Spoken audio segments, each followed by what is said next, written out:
It's my feel-good breakfast show.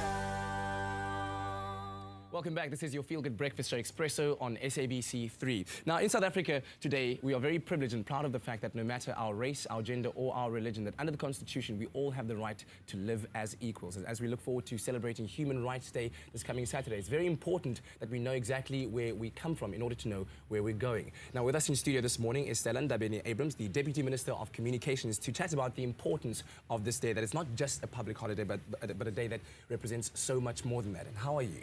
I'm fine, my dear. How are you? Very well, thank you. Good to have you.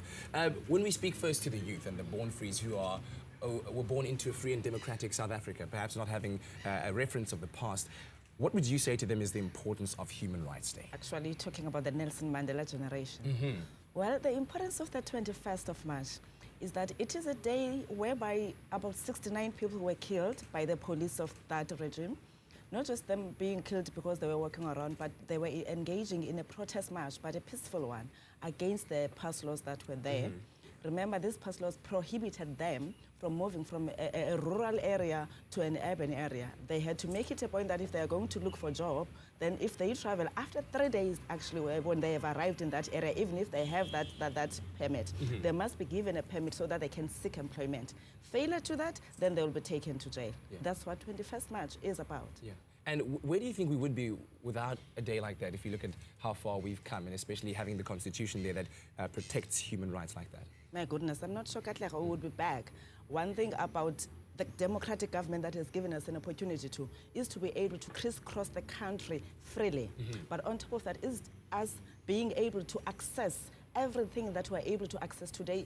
It refers to education, the kind of jobs, the traveling. You can now own a house in Cape Town, even if you come from the rural village in Sakela, Mthatha, where you come from. But most importantly, it has given us dignity back to us as the people of the country, because it is very crucial that people have their human dignity, because the democratic values are enshrined there as our current institution states. And after 21 years of democracy, and I'm so glad that you also brought in the issue of education into it, because that's also one of the basic human rights under the Constitution. How does the average man on the street make sure that his or her human rights are properly protected and are also allowed to him or her? The first thing is for you to know your rights. That's the first thing, because you can't be able to fight for your rights if you don't know what these rights are about. But the second thing, as much as you know your rights, is also to understand that these rights, they come with responsibilities. I'm going to make an example, for example. How would you then, because you're angry at Stella, who's a Deputy Minister of Communication, you decide to go and ban the entire building?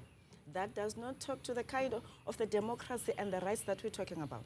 The rights that we're talking about are the ones that say, let us all be responsible, South Africa. Let us all make it a point that we are equal citizens, whether it's before the law or wherever we are.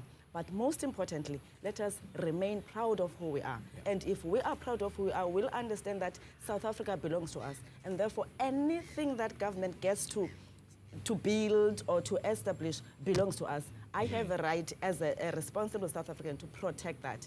That's what human rights is about. Because if I only think about myself and not think about the second person, it means I'm violating your own right. And we are all equal and we enjoy the same rights. Very true, very true. So when it comes to Saturday, Human Rights Day, how will you be celebrating it?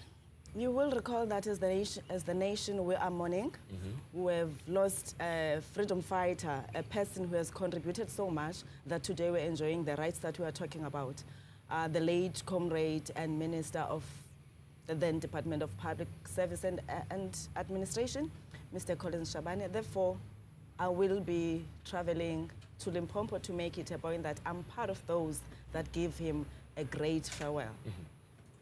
Well, thank you very much for joining us this morning and really emphasizing the importance of human rights. And I hope that especially a lot of the young ones out there do take into consideration exactly what you've said about not only knowing your rights, but knowing how they relate to other humans out there as we all strive to build a stronger rainbow nation. Thank you very much for being here this morning. But before I say bye, my apologies to you guys there. One important thing is that we need to make it a point that we encourage everybody in the country, especially young people, to stay away from substance abuse. because the fact that we're talking about these rights, it then tells us that we have a lot to learn from. Because if we just take, because we can buy alcohol, we can do whatever, we go and rape or do whatever that is against somebody's right, then we are violating the same rights that we are talking about. We want young people to be encouraged to learn, study, and therefore take responsibility of their lives and stay away from alcohol abuse. Yeah, because Human Rights Day, even though it is a public holiday on Saturday, it's not just all about having a big party, isn't it? No, mate, Let's try and engage each other in proper conversation to try, as I said, to go forward in building our rainbow nation. But right now, it's time for us to catch up on the latest from the Nedbank News Network.